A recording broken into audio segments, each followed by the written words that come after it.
wabarakatuh. Alhamdulillahirabbil alamin wa bihi nasta'in wa ala umuri dunya waddin. Assalatu wassalamu ala asrofil anbiya'i wal mursalin sayyidina wa maulana Muhammadin wa ala alihi wa sahbihi ajma'in, amma ba'du. Kepada yang terhormat Bapak Dr. Shohibul Itzmam, Magister Hukum, selaku dosen pengampu mata kuliah Politik Hukum, serta teman-teman semua yang saya banggakan dan saya cintai. Sebelumnya, perkenalkan, nama saya Iswatun Nisa, NIM 2020-110-108 dari kelas HKI D3, akan menjelaskan peranan masyarakat dalam negara dan peranan warga dalam negara perspektif hukum. Pengertian negara dan warga negara. Negara adalah suatu organisasi dari sekelompok manusia yang menempati suatu wilayah tertentu dan mengetahui adanya satu pemerintahan yang mengurus tata tertib dan keselamatan kelompok tersebut. Pengertian dari warga negara adalah orang yang terkait dengan sistem hukum negara dan mendapatkan perlindungan negara, atau bisa diartikan dengan orang yang tinggal di dalam sebuah negara tersebut dan mengakui semua peraturan yang terkandung di dalam negara tersebut. Tugas-tugas negara yang harus kita ketahui. Yang pertama, mengatur dan menertibkan gejala-gejala kekuasaan dalam masyarakat yang bertentangan satu sama lain. Yang kedua, mengatur dan menyatukan kegiatan manusia dan golongan untuk menciptakan tujuan bersama yang disesuaikan dan diarahkan pada tujuan negara. Negara memiliki beberapa unsur. Yang pertama, konstitutif. Konstitutif yaitu negara yang meliputi wilayah udara, darat, perairan, rakyat, dan pemerintah yang berdaulat. Yang kedua, wilayah. Batas wilayah suatu negara ditentukan dalam perjanjian dengan negara lain. Perjanjian itu disebut perjanjian internasional. Perjanjian dua negara disebut perjanjian bilateral, dan perjanjian dengan banyak negara yaitu perjanjian multilateral. Yang ketiga, rakyat. Harus ada seseorang atau orang yang berdiam atau menetap di negara tersebut untuk menjalankan pemerintahan. Yang keempat, pemerintah.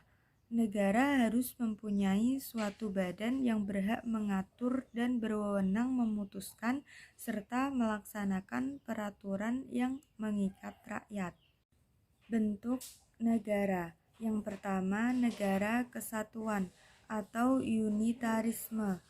Negara yang merdeka dan berdaulat di mana kekuasaannya atau pemerintahannya berada di pusat. Yang kedua, negara dengan sistem sentralisasi. Segala sesuatu dalam negara diatur oleh pemerintah pusat. Negara dalam sistem sentralisasi memiliki dampak positif. Yang pertama, berlakunya peraturan yang sama di setiap wilayah negara. Yang kedua, penghasilan daerah dapat digunakan untuk keperluan seluruh negara. Bentuk kenegaraan. Yang pertama, negara dominion, yaitu semua negara jajahan Inggris dan tetap mengikuti Raja Inggris sebagai rajawan walaupun negara tersebut sudah merdeka. Negara-negara tersebut tergabung dalam The British Commonwealth of Nations. Yang kedua, negara uni, golongan dua negara dengan satu kepala negara, yang dibagi menjadi dua, yaitu uni real, terjadi karena adanya perjanjian. Yang kedua, uni personil, terjadi karena adanya kebetulan. Yang ketiga, negara protektorat. negara yang berada di bawah perlindungan negara lain. Peranan masyarakat dalam negara. Masyarakat memiliki peranan penting dalam usaha menciptakan suatu persamaan di hadapan hukum untuk setiap masyarakat di Indonesia.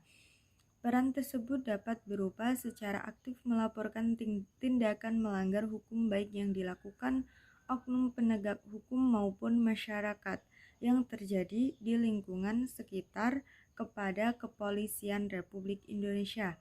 Setiap manusia berhak mendapatkan keadilan dalam hukum, baik dari masyarakat itu sendiri maupun dari negara, seperti yang tercermin dalam Pancasila Sila kelima yang berbunyi keadilan sosial bagi seluruh rakyat Indonesia. Selain itu, di dalam pengadilan, masyarakat diberikan kebebasan dalam memberi kesaksian serta mendapat perlindungan dari kesaksian tersebut. Namun, dalam pelaksanaannya, masyarakat cenderung mendapat intimidasi jika hendak memberikan kesaksian terkait kasus yang mengenai pejabat yang sedang berwenang. Peran warga dalam kehidupan bernegara. Yang pertama, peran warga dalam bidang hukum. Peran warga negara dalam bidang hukum ini memang sangat eratnya dalam jaminan persamaan dalam hukum seperti dalam prinsip demokrasi yang telah dikatakan oleh Lyman Tower. Masalah persamaan hukum telah diatur dalam konstitusi di Indonesia yaitu pasal 28D. Yang kedua, peran warga di bidang politik. Peran dalam bidang politik ini mayoritas tentang masalah partisipasi dalam politik, seperti halnya dalam anggota parpol ataupun mengkritis kerja pemerintahan dalam hal kebijakan politik. Yang ketiga, peran warga di bidang sosial budaya. Peran warga negara dalam bidang sosial adalah menghapuskan segala macam bentuk diskriminasi terhadap ras, warna kulit, serta agama. Ikut dalam pelaksanaan tiap kegiatan menyangkut sosial dan menghormati adanya keanekaragaman. Masyarakat mempunyai kedudukan yang sama tanpa dibeda-bedakan. Yang keempat, peran warga di bidang ekonomi. Mengusahakan persamaan dalam hal pendapatan yang sama, jaminan minuman di bidang ekonomi mewujudkan pengembangan ekonomi kerakyatan yang berbasis kekeluargaan sehingga menguntungkan banyak orang, menyantuni fakir miskin, membuat lapangan pekerjaan, tidak melakukan tindak pidana korupsi. Sekian pemaparan presentasi mengenai peranan masyarakat dalam negara dan peranan warga dalam negara perspektif hukum. Terima kasih. Wassalamualaikum warahmatullahi wabarakatuh.